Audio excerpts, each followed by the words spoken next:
Namanya Leo. Usianya kini 67 tahun. Seorang pria tua yang hidup sendiri di sebuah rumah sederhana di ujung desa. Rumah itu kecil, dindingnya dari kayu, atapnya dari seng yang mulai berkarat, tapi tetap bersih dan rapi. Di halaman depannya tumbuh beberapa tanaman bunga, dan di samping rumah ada kebun kecil yang ditanami sayur-sayuran. Sepintas, rumah itu terlihat biasa saja. Tapi di dalam rumah itu, tersimpan kisah hidup yang tak banyak diketahui orang. Leo adalah seorang pria yang sejak muda terbiasa hidup mandiri. Ia dulunya tukang kayu, pekerja keras yang mengabdikan hidupnya untuk membangun rumah orang lain. Tangannya yang kini keriput dan kurus, dulunya kuat memegang palu dan gergaji. Ia tidak pernah mengeluh tentang hidup. Tapi, di balik kekuatannya, ada kesepian yang lama ia sembunyikan.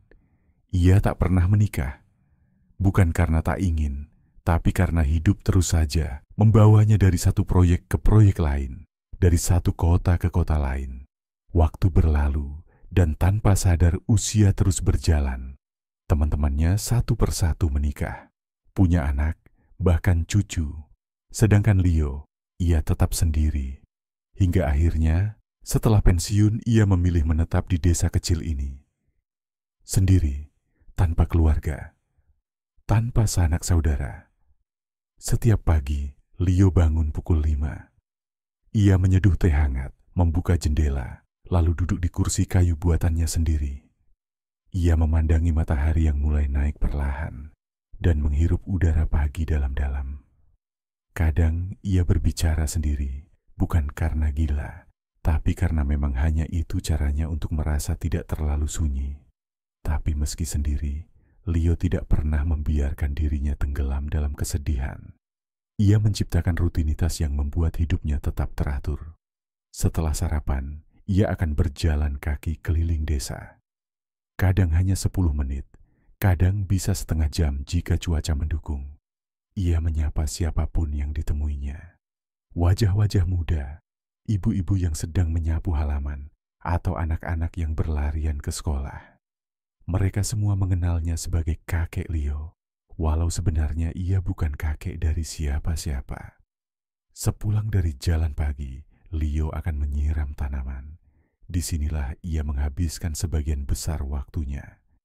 Ia menanam tomat, bayam, cabai, bahkan beberapa tanaman obat seperti jahe dan serai. Ia percaya bahwa menanam adalah cara untuk tetap terhubung dengan kehidupan.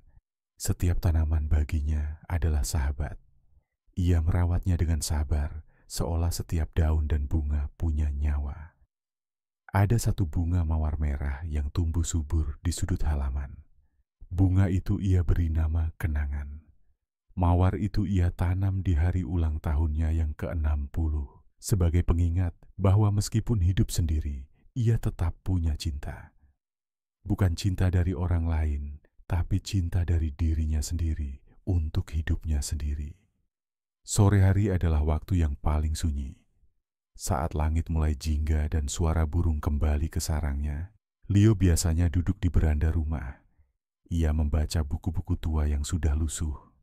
Beberapa halaman bahkan sudah sobek, tapi ia tetap membacanya.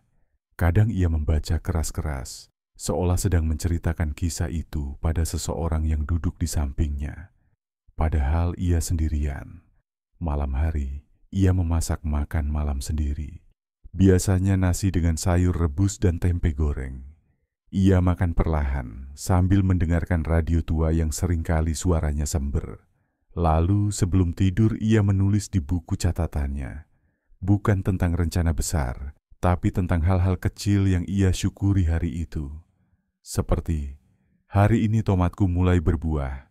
Atau, tadi pagi aku tertawa karena anak tetangga salah sebut namaku. Pernah suatu malam, hujan turun deras.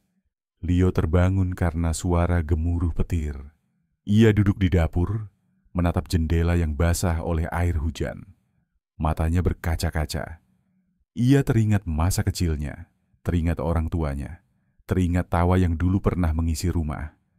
Tapi ia tak menangis karena kesedihan. Ia menangis karena akhirnya ia bisa menerima semuanya. Ia tak lagi merasa iri pada mereka yang punya keluarga besar. Ia tak lagi menyesali masa mudanya yang penuh kerja keras tapi minim cinta. Ia hanya belajar untuk menerima, untuk merangkul kesepian seperti teman lama. Karena pada akhirnya, tidak semua orang akan punya kehidupan yang sama. Tapi setiap orang bisa memilih, menyerah atau berdamai, dan Leo memilih untuk berdamai. Ia menjaga kesehatannya bukan karena takut mati, tapi karena ia menghargai hidup. Ia makan dengan teratur, minum air putih yang cukup, dan tidur cukup. Ia tidak merokok, tidak minum alkohol. Ia menjaga tubuhnya karena ia tahu tubuh ini adalah rumah terakhirnya. Jika rumah ini rusak, kemana lagi ia akan pulang? Pernah suatu hari, seorang relawan dari puskesmas desa datang untuk memeriksa kesehatannya. Ketika ditanya apa rahasianya bisa tetap sehat dan terlihat bahagia, Leo hanya tersenyum kecil dan berkata, "Aku tidak punya banyak, Nak. Tapi aku punya cukup. Aku punya waktu untuk berbicara dengan diriku sendiri, untuk berdamai dengan masa lalu, dan untuk bersyukur atas apa yang masih Tuhan beri hari ini." Itu saja. Kata-kata sederhana itu membuat relawan itu terdiam lama. Karena terkadang orang yang kita kira kesepian justru yang paling mengerti tentang hidup. Dan begitulah hari-hari Leo berlalu. Tenang, sederhana, tapi penuh makna.